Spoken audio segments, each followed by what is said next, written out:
please visit my website, programtokill.net. Go to plans and prices for even more exclusive information.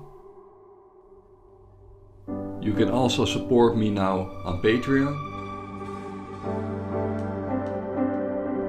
Add me on TikTok. And leave a like and comment. Well, Pizzagate. It became a major story weeks ago when an armed man decided to investigate a DC area pizza place for himself. This man right here, he carried a rifle into a pizza parlor and then fired it at the floor. Media is telling you the entire story is a hoax or fake news. But what does that even mean? I spent the last month investigating. So what exactly is Pizzagate? And are there any actual facts to support this story? I've got to warn you, what we're going to talk about tonight will be disturbing to some people. But this is a reality check you won't see anywhere else. Pizzagate actually comes from the WikiLeaks release of hacked emails from Clinton campaign chairman John Podesta. In all, WikiLeaks dumped around 50,000 email messages, and it was from those emails that the claims that John Podesta may be part of a child sex trafficking ring come from. Now, to be clear, not one single email in the Podesta emails discusses child sex trafficking or pedophilia. That is a fact. But there are dozens of what seem to be strangely worded emails dealing with pizza and handkerchiefs. Self-described online investigators say that those words in the emails about pizza and the talk of handkerchiefs is code language used by pedophiles. So how did a DC pizza parlor get pulled into the story? Well, again, read any mainstream report and they indicate that Comet Ping Pong Pizza was somehow linked to this fake story and has no relation to anyone involved. But the truth is that's not true either. What media is ignoring is that the Comet Ping Pong Pizza place is actually referenced in the Podesta emails at least a dozen or so times, and that the owner of that place, James Alefantis, is a friend of John Podesta. He was actually named, this is kind of strange, by GQ magazine as one of the top 50 most powerful people in Washington. Yes, we're talking about a pizza parlor owner. Now let's talk facts here. There is no solid evidence that Comet Ping Pong Pizza is being used to run a child sex trafficking ring. But there are some very strange connections between Comet Ping Pong Pizza and a second pizza place 2 doors over, Besta Pizza, and the accusations of pedophilia. Now this is where things start to get strange when you research this story. Now to begin, I need to show you a 2007 unclassified FBI document. That document, according to the FBI, contains commonly used symbols by pedophiles to express their preference in children. I want you to see these images here. These are the images. Notice this one on the end, the triangle. That image signifies something called boy love. The pizza place next door to Comet Ping Pong Pizza, Besta Pizza, well, this was their logo until only a few weeks ago. Clearly, you can see that the Besta logo actually contains the same image, I'm going to show you again, as that boy lover image. Interestingly, after Pizzagate investigators pointed this out, Besta Pizza changed their logo, and there it is now. They removed the triangle. Also, Comet Ping Pong, owned by Alefantis, is the place where a number of performance artists perform regularly. 2 of the groups that perform there, who you can see advertised, by the way, on this Comet Ping Pong poster, include a group called Heavy Breathing and another group called Sex Stains.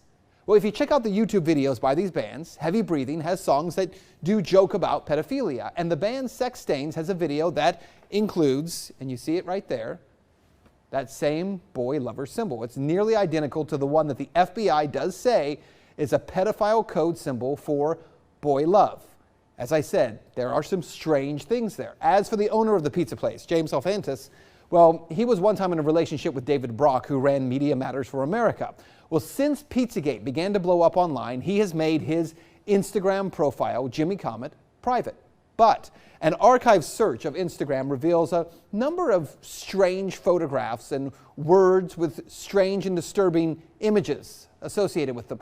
Look, to the point where we can't show you those pictures. We're not even going to describe them to you because some viewers would find it too disturbing to share on TV. Now let's talk about the Podesta brothers, because remember, it was John Podesta's email that was hacked. In those leaked Podesta emails, John Podesta talks about his close relationship with Dennis Hastert, the former Speaker of the House, who was recently sentenced to 15 months in prison for abusing boys years ago. He was referred to by the judge as a serial child molester. According to the Washington Post, visitors to Tony Podesta's home in Falls Church got an eyeful when they walked into a bedroom at the Podesta residence hung with multiple color pictures by Katie Grannon, a photographer known for documentary-style pictures of naked teenagers in their parents' suburban homes. And to be clear, that just begins to scratch the surface of how strange some of this stuff is. And bear in mind, we can't get into a lot of the real details of it because of the limits on broadcasting this on television. But it is some very strange stuff. Now keep in mind, again, there is no proof here that there is a child sex ring being operated out of a DC pizza parlor. Investigators have already proven there's nothing to the story, right? Well, actually, no. And that's what you need to know. For all that is here, there has not been one single public investigation of any of this. Not from local police, not from the FBI, no one. And that has to be the big question. Not for Podesta or for pizza parlor owners, but for law enforcement. Based on what may be or may not be here, the big question is, why hasn't any investigation taken place? That's Reality Check.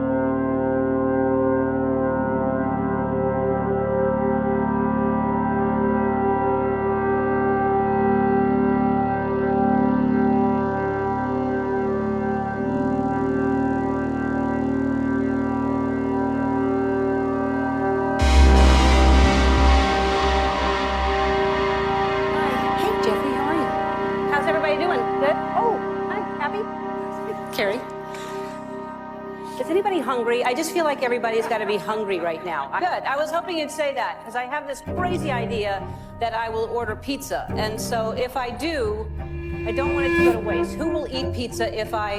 Jennifer? Yes? Harrison? Yes? Yes? Come on. All right. Too large? What do you think? I'm going to order some pizza. That's what I'll do. So I borrowed Pharrell's hat, and I thought I'd pass it around and get some money for the pizza because nobody ever really...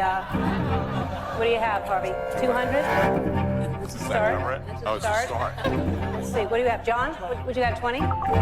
Kevin? That's for you. Thanks so much. Okay. To show my appreciation, I am inviting you all to a pizza party tonight at Jennifer Aniston's house. I'll see you there. So these circles of friends that you guys have. You told a story about going and having pizza at the Clooney's in Lake Como. Yeah, that's all in Anniston. It's like George and I would love you to come over for pizza, but... How was the pizza? Was it good? Oh, what? Did he make it Amal's himself? pizza was better than Clooney's. They both made, everybody made a certain kind of pizza. There's no pizza we didn't love. Something that he doesn't Five do different better kinds. than Five everybody different else. kinds or 6 different kinds of pizza that night. Let's be Clooney's was quiet. excellent. Shut your Amal's was the winner. George Clooney lives. Yes. And Jen and George are friends, so Sure, you sure. went to George's house? Him and his wife and all these nice people were there, and they invited Jen and me. I know George back in the day, too, so we went there, and they made us homemade pizza, and it was an amazing time. I sat next to Bono. It was a good day. Her parties are incredible at her house, too. Yeah, she does have good parties, and she makes good pizza as well. She makes great pizza, yes. Wonderful pizza. We've known each other for years. Yeah. You've been to my house. We've had pizza. Girl after my own heart. Do we love a pizza or what? We love a pizza. We do. It's so good. It's so much fun. So tell me about Joe and your relationship with Joe, and what do I need to know? Like, what's the thing about the ice cream? He loves ice cream. Tell me about that. Well, listen, ice cream is big. Pasta with red sauce, he can go deep on that. These are all screenshots of actual postings on Etsy of things for sale, right? And just look at them and think, what is that about? Notice that this whole account is titled Yummy Yummy Pizza, Yummy Yum Pizza. And once this all broke, they stopped selling on Etsy. because it's kind of weird that there's an account selling pictures of kids eating pizza for thousands of dollars, right? That's a little weird. But it's not just that account.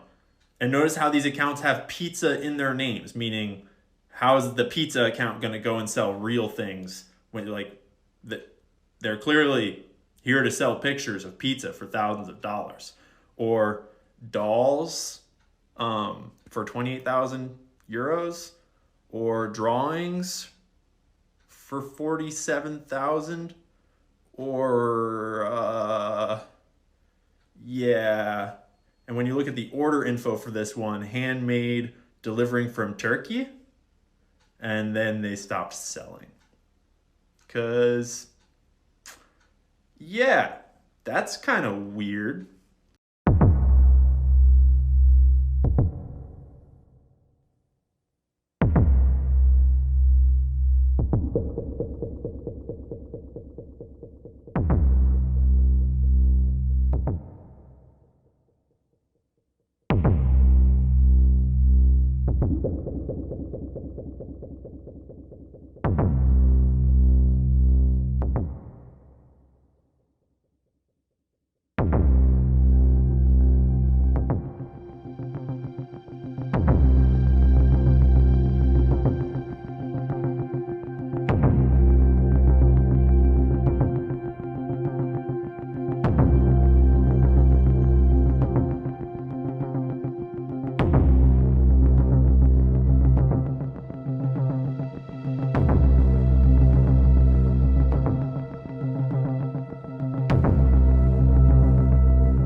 America needs us. No one can seem to agree on anything anymore except for two things. Pizza and us. And us.